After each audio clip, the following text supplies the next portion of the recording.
To say that there's angst surrounding the BYU football program entering the 2024 season is, I think, quite literally an understatement. Kalani Sitake and the BYU football program need to approach this year literally on a game-by-game basis, and that begins with the Southern Illnois Salukis this week, who I believe are looking at this game as their Super Bowl.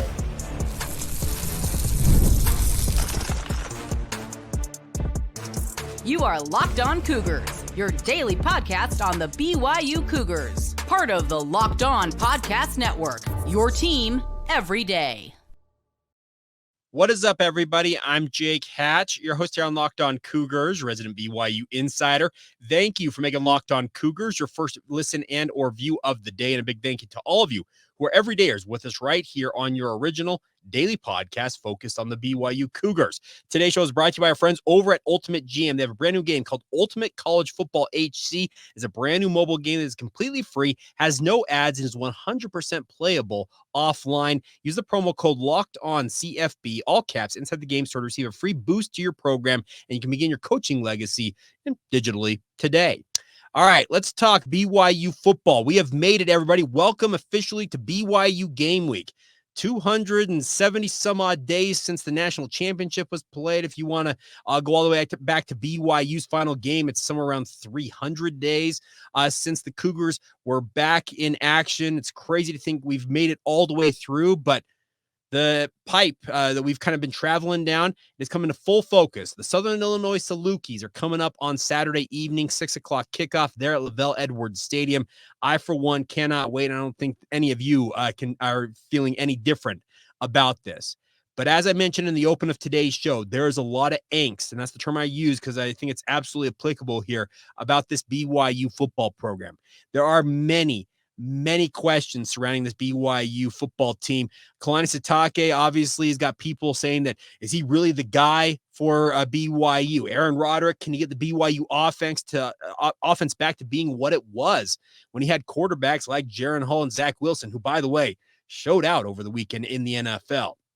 The biggest thing I think for BYU is there's a lot of question. Can they compete at the Power 4 level? They finished last year 5-7. They were 0-5 down the stretch, came agonizingly close to getting that elusive sixth win in a bowl berth in those final two games against the Oklahoma schools, but it didn't pan out. And there's been a lot of naysayers out there who have been downgrading this team. They're picked to finish near the bottom of the conference. Their arch rival, who's just joined the league, speaking of the University of Utah, they're the odds-on favorite to win the league. They've been picked as the favorite by the media poll. There are so many things about this BYU football program that are obviously needing to be answered as this season plays out. But the biggest thing I think the Cougars need to focus on right now is literally take this game by game. You cannot afford in this era for BYU, if you want to call it an era, or this year, this singular season, to look too far ahead. The focus has got to be on the here and now. And I know that Southern Illinois can be the game you say, okay, FCS game, you know what? Let's just win that one and move on and get ready for SMU. Here's the situation BYU is looking at. Look at just a season ago. BYU opened that year against Sam Houston State, who was their very first game as an FBS team, but they were a glorified FCS team. Nothing against the Bearcats, but they were a glorified FCS team that came to BYU for a healthy check in their first ever game as an FBS team. And they made life hell for the Cougars. 14-0 or whatever it was it was the final score. And I don't think anybody left that stadium at LaVell Edwards Stadium a year ago feeling like, oh, hey, this is going to be a great year for the Cougars. They ground their way to a 5-2 record, and then obviously that 5-game losing streak left a lot of people feeling very, very down about the Cougars. The Southern Illnois Salukis are an elite FCS program, and I don't say that lightly. They are ranked 11th in the preseason FCS poll. This is a team that is coming to Provo with a proven track record of success against FBS teams. We talk all the time about the ignominy of losing to an FCS school. BYU boasts an 18-0 record against FCS schools in their history. I believe you go back to the 96 or was it 95 season, the first time they played an FCS school. They've got an 18-0 sterling record against FCS teams. Bronco Mendenhall can tell you exactly how to lose to an FCS team. That's exactly what happened to him on Saturday as New Mexico dropped his opener to Montana State. This is a Southern Illinois team that is competing on the same level as Montana State. The crazy thing about this is, you remember all those questions we've had about BYU's offense, who the starting quarterback is going to be? Is the offensive line going to be better? Can the running game get untracked? Can it be what BYU needs it to be to lead them to success this year, well, this FCS team, speaking of the Southern Illinois Salukis, their whole reputation really is built on defense. They were the number 4 FCS team defensively a season ago. They made it to the second round of the FCS playoffs last year and came agonizingly close to advancing past Idaho to the FCS semifinals. Nick Hill, their head coach, he's coming to BYU. I can guarantee I'm going to harken back. You remember when they played Liberty, speaking of BYU, a few years ago? And at the time, Hugh Freeze, who's now at Auburn, was the head coach for the Liberty Flames. And he was saying in his Monday press conference, man, this is the biggest game in our program's history. BYU coming out here to Lynchburg. There's nothing bigger than this game. I'll guarantee that Nick Hill's saying that exact same thing. He may not say it into a microphone. He may not say it publicly. That's exactly what he's saying to his players. Nick Hill in his time at Southern Illinois has got a 3-5 record against FBS teams. FCS games are an opportunity for these schools to collect a check, and they're supposed to get their butts kicked and then say, shake your hand and say, thank you for coming. According to reports, BYU's paying north of $400,000 for this game for Southern Illinois to come to Provo, and you want to avoid at all costs any type of upset loss in this circumstance. Even a narrow win for BYU, I think, would leave a bad taste in Cougar fans' mouths. Look at that Sam Houston game a year ago. You look back to, was it the Portland State game in 2017? Was that not a canary in the coal mine moment for what ultimately transpired that year, going 4-9 when BYU had to grind out a victory over the Portland State Vikings? I think I got that team right. But the bigger thing is, the Cougars need to be wary of Southern Illinois. There's no looking past them to a short week against SMU a week out. There's no looking past that to the Big 12 opener a few weeks out when you take on Kansas State, who's one of the big dogs in the conference. Focus. BYU needs to focus on the here and now. Focus on Southern Illinois. Handle your business. If you go out there and I talked about this last week on the podcast. If BYU, who's anywhere between a 16.5 and a 19-point favorite, depending on where you look in terms of the sports books on this, if BYU covers that spread but does it in unconvincing fashion, there's still going to be a lot of people out there who have major question marks about BYU.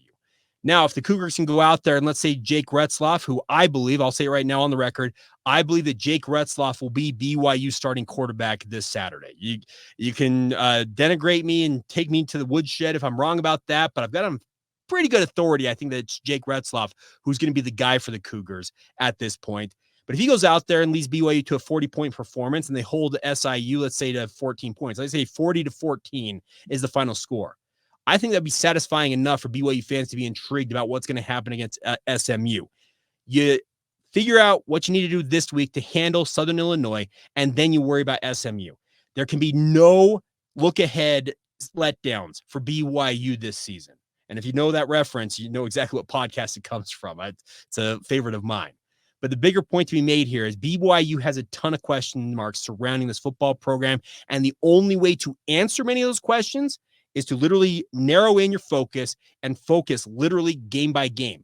You cannot look forward. You can't look back. Focus on the here and now and let whatever happens around you happen. You control your controllables. And that number one thing this week is handling what you can do against Southern Illinois and go out there and make sure that they don't leave Provo as happy as they may arrive when they come to Utah. All right, coming up here in just a minute. Interesting news. The Big 12 apparently is still talking about conference expansion. It seems to be an annual thing as we start the season. What is the latest? Well, apparently BYU might be going to the Northeast at some point in the relatively near future if certain people have their way. We'll talk about that next right here on Locked On Cougars. Today's show is brought to you by our friends over at Ultimate GM. Now, they want to help you guys out and have some fun on a brand new game that I think you'll enjoy as much as I've been enjoying. It's called Ultimate College Football HC. It's an amazing game, and simulation will help you get in the shoes of a head coach and lead your college football program to glory.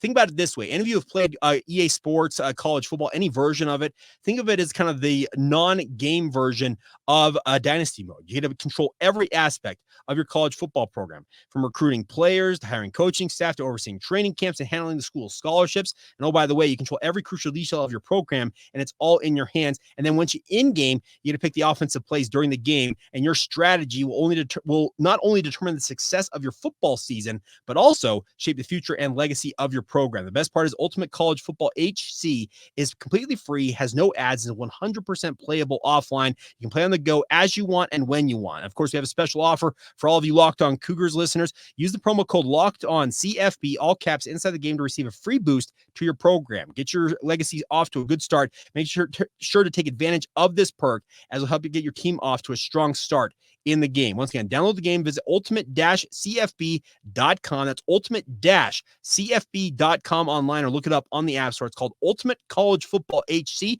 and you can begin your coaching legacy today. Thank you once again for making Locked On Cougars your first listen of the day. If you've not done so already, make sure you check out Locked On College Football every single day. It's a 30,000-foot view of everything going on in the college football universe. My good friend Spencer McLaughlin, he's doing a bang-up job covering everything from NIL to the transfer portal, the conference realignment, and even the games themselves. Obviously, week 0 this past week, get a full recap of that on Locked On College Football. It's available on YouTube or wherever you get your podcasts, and is all part of the Locked On Podcast Network, your team every day. All right, let's talk about Big 12 expansion for a moment. It's the gift that keeps on giving. I don't spend a lot of time on this. You guys know who are everydayers on the podcast. It's not something I spend an inordinate amount of time on, but when it could affect BYU and there's strong rumors out there, we're going to talk about it for a moment. Well, the reports emerged late last week that UConn, yes, the UConn Huskies, are back in the target line for the Big 12. Now, Brett Yormark, he's a Northeast guy at heart. He's a basketball hoop head of all hoop heads. He loves hoops, and he wants the Big 12 to be the premier basketball conference, and a way to make that even more strong than it already is, because I firmly believe it truly is the most strong of the basketball leagues out there, is to add the 2-time reigning national champion UConn Huskies to the mix. Now, the situation at hand here is UConn's football program is awful. No offense, but the UConn Huskies are no good. The reports out of this, The Athletic, I think, had it first. I saw also ESPN had it shortly thereafter, is that the Big 12 and the UConn head of whatever, their university president, their athletic director, met in Dallas this past week, with UConn essentially kind of laying out their case as to why they should be considered for the Big 12 conference. The stipulations are that UConn basketball and the other Olympic sports for UConn would join no later than 2026, as currently slated if this whole thing goes down. And then football would not join until 2031. The whole thing, I think, is a goodwill gesture from the UConn administration saying, hey, you don't have to take on our crappy football program right now. We're going to prove to you guys that we can build up, and we'll spend like we're supposed to be spending, and we'll have it ready to go at come 2031 when your new media rights deal is hopefully in place. I look at this and I say, you know what? If Brett Yormark is going to keep pushing this, because I've got no reason to think that anybody other than Brett Yormark and UConn themselves are the people who are pushing for this. If they want to make this happen so bad, fine. Just let it happen. Get UConn in the league, so be it. I don't, for the life of me, believe that UConn football will ever be a powerhouse. I know that in the reports out there, they're saying that UConn was very quick to point out that when they joined the Big East in football, they became a very competent football program very quickly. Okay, you caught lightning in the bottle once. What's to say you're going to make it happen in Storrs, Connecticut a second time? I'm not believing in it, because the Northeast, it's a really, really tough place to recruit to. And recruiting 85 and as many as potentially 105 scholarships beginning next year, and having that at a Big 12 caliber level, yeah, good luck with that. I just look at this, in speaking of UConn, yes, you want UConn basketball. If you can add UConn basketball, both men's and women's basketball, good on you. Do it. But I don't see why the Big 12 is so quick to jump into bed with UConn, outside of the fact that I believe it is Brett Yormark who is like, I want the Huskies. I want him in the league, guys. Come on. He's talking to the chancellors and presidents. I know that C. Shane Reese, BYU's president, has obviously probably been pitched by Brett Yormark on this. If they want to make it happen, so be it. Go right on ahead. And I know that they have also said that the addition of UConn football not until 2031 is to ensure that the 16 member schools currently don't have to take a haircut in terms of their financials. Okay, I'm all on board with that as well.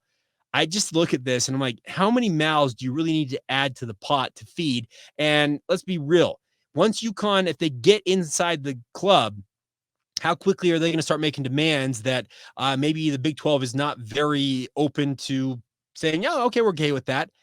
You got to be very wary of this. And I'm looking at this as conference expansion. If you're going to add UConn, what's to stop you from adding Washington State and Oregon State out here in the West? What's to stop you from going to 24 teams by obviously devouring part of the ACC? Because it sure feels like Florida State and Clemson, among others, are going to come to some agreement at some point in the near future with the ACC to find their way out of the league. And that means that other schools will be very quick, I think, to follow them in leaving that league. If you're going to really push for this, don't just add a 17th team. Go all out. If you're going to really go conference expansion mode and you want to make yourselves the third biggest league in terms of prestige out there, yeah, push to 24. Add the likes of Miami in the ACC. Add Louisville. Just really make yourself a true coast-to-coast league and go for it. Does it mean it's going to be advantageous financially for these schools? That's a big question because I just don't see UConn adding a major amount of money to the league. I know that they say that they bring the New York market. Yeah, okay, that's they're in Stores, Connecticut. They're not in New York City. And I don't think anybody really truly can say that they deliver the New York market. I remember the Big Ten when they added Rutgers all those years ago, talking about how it added the New York market. Rutgers is in New Jersey, folks, and guess what? It doesn't deliver. Rutgers is not drawing major metropolitan eyeballs from the New York City media market. It's just not going to happen. I look at this as simply Brett Yormark wanting to continue to expand his league. If he wants to make it happen, so be it. But I just say, don't go to 17. Push all in. Make sure the ACC craters, make sure you pull the best parts you can away from that league. I would be an advocate. I've said it on Locked On Big 12. We obviously have done those crossovers with Drake Toll on Locked On Big 12 about wanting to add Oregon State and Washington State out here in the West to kind of counterbalance for BYU and these Western schools out here. But if you're going to really do this, if you're Brett Yormark, make sure you're getting as much as you possibly can get. And that is to go out and get as many teams and really bolster yourselves. UConn is one team, but I just sticking at 17, that's untenable to me. Even if UConn is like, hey, we're good. We'll just leave our football program independent until 2031. And then we'll make sure we prove to you we can come in. If you're going to do this, really go all out. Do what you did to the Pac-12. Vulture it, tear it apart. Keep saying it in the microphone that we're going to win out in the end. Keep doing all the things that you did with the Pac-12. Do it to the ACC and make it really you guys are the third of the power leagues out there. That's the only way to stay relevant in this day and age. The Big Ten and the SEC are stealing so many eyeballs, and the ACC is sitting over there like, okay, we got to be very careful about how we tread water here. But if you're going to really pull this off, yeah, okay, I get UConn because it makes Brett Yormark feel good about himself. Feel good about himself. It feels like adding another hoops powerhouse to the league, but just you don't stop at 17. You got to go out there and continue to be an expansive-minded league out there. And it may become that every single year when the college football season kicks off, we're still talking about maybe this time next year about the Miamis, the Florida States, the Clemsons of the world joining the Big 12. That may be the conversation this time next year. Right now it's UConn, but it feels like this is the story that is literally not going away anytime soon. And I don't necessarily want it to go away because it's good for ratings. It's good for eyeballs. Trust me, if you look at Locked On Big 12, Drake has made it kind of his thing to talk a lot about this, and props to him because he's getting a lot of people talking about his podcast and the like. But at the same time, speaking from the BYU perspective, you're just kind of sitting there saying, okay, when is it enough? And by the way, what money's going out to these other schools? Are you going to have more money coming into the pot, Brett Yormark? Is there a pro rata clause in that media rights still? Because if I'm BYU, I'm not yielding a red cent to anybody in terms of the media rights still, just to add them to the league for the quote unquote good of the league. you got to be a little selfish, I think, in this circumstance if you're BYU. If you're not, well, you can find yourself in a very much diluted league, and suddenly you're even further behind than you thought when it comes to media rights. And I know that BYU's in a little bit of a unique circumstance where they've never had this much money coming in and never have had as much money as will be coming in, but you don't want to see that diluted just to bring in the likes of a UConn simply because a guy like Brett Yormark wants them in the league. That's the only caution I would issue to BYU in this circumstance. All right. So there you go. That's the update. UConn apparently is the topic du jour on the conference expansion list. And once again, next year it could be Florida State, Miami, Clemson, Louisville. It could be a whole litany of schools when it comes to the ACC. But really, if the Big 12 wants to do this, do it right and push to like 24 teams. Just go all in. Make it happen. All right. We'll finish up today's show with some notes on NFL. Now, former Cougars in the pros obviously are of interest. I already mentioned earlier today that Zach Wilson and Jaren Hall balled out. Well, if you didn't hear / see what Samson Nacua did, well, stay tuned. We'll talk about all that coming up next, as well as a recap of how BYU women's soccer did over the weekend. It's all coming up momentarily right here on Locked On Cougars. Today's show is brought to you by our friends over at 5 Hour Energy. Now, 5 Hour Energy is for you guys, no matter what you're into, what you like to do. 5 Hour Energy fixes tired fast. Whether you have a long list to do for work, a list of DIY projects to tackle at home, take a 5 Hour Energy shot so you can check off everything on your list. If you're like me, you always have a large list of projects for the home. Trust me, my wife can tell you about that. When you want to get your supplies for the project, do not forget the most essential supply, which is a 5 Hour Energy shot. And the best part is 5 Hour Energy will give you that feeling of alertness and energy you need to get in the zone and get everything you need to get done in a daily basis. The best part is with zero sugar and a convenient portable size, it's the perfect pick-me-up for getting stuff done. 5 Hour Energy Shot has flavors galore: watermelon, tropical burst, grape, berry. There's a flavor for literally everyone. Try all of them to find which one is your favorite. And on the site, you even have the option to build your own 12-pack or 24-pack to customize to your taste. You choose the flavors and it's delivered right to your door. So check it out today, my friends. Go to 5hourenergy.com. That is the number 5hourenergy.com. Get some 5 Hour Energy product today. Use my promo code LOCKEDONCFB to receive 20% off your order. Offers only valid, until September 30th on one order and cannot be used with other promotions. And the code is not good on subscription orders either. But check it out once again. That's 5hourenergy.com to get things done on your to-do list. Thank you once again for making Locked On Cougars your first listen of the day. Please sign up for our Locked On Cougars Insider Group, another shameless plug. You guys are getting the inside scoop on what I'm hearing about BYU football. Those of you who were in the Insiders Group got the update. I heard about Jake Retzlaff the second. I was able to confirm it via my sources. So if you want to get the inside scoop on BYU football this fall, join us on the Locked On Cougars Insider Group. There's a link in the show notes below. It says join the Locked On Cougars Insider Group. It's got a hyperlink there. Click it, join it. 14-day free trial at the outset to see if it's the right option for you. Just $5 a month afterwards. You get an update sent to you directly via text message. Does not get much more direct than that and more intimate in terms of the one-on-one communication you can have with myself as well. So join us today on the Locked On Cougars Insider Group. All right. Before we go on today's show, a couple of notes on former Cougars in the pros. Congratulations are in order to Jaren Hall and Zach Wilson. I believe that they have solidified themselves as backup quarterbacks in the NFL with their performances this preseason. I expect that Jaren Hall will stay put, I should say, in Minnesota with the Vikings. Sam Darnold's going to be the starter for Minnesota with J.J. McCarthy out for the year due to that torn meniscus. It puts Jaren in a very advantageous spot. If Sam Darnold falters at all, maybe Jaren gets another opportunity as the starting quarterback there in Minnesota and can find himself making some hay in terms of reputation around the league. He had a sterling performance this past weekend, similar to Zach Wilson. Now, there's rumors involving Zach, and maybe he gets traded to be a QB2 somewhere else in the league.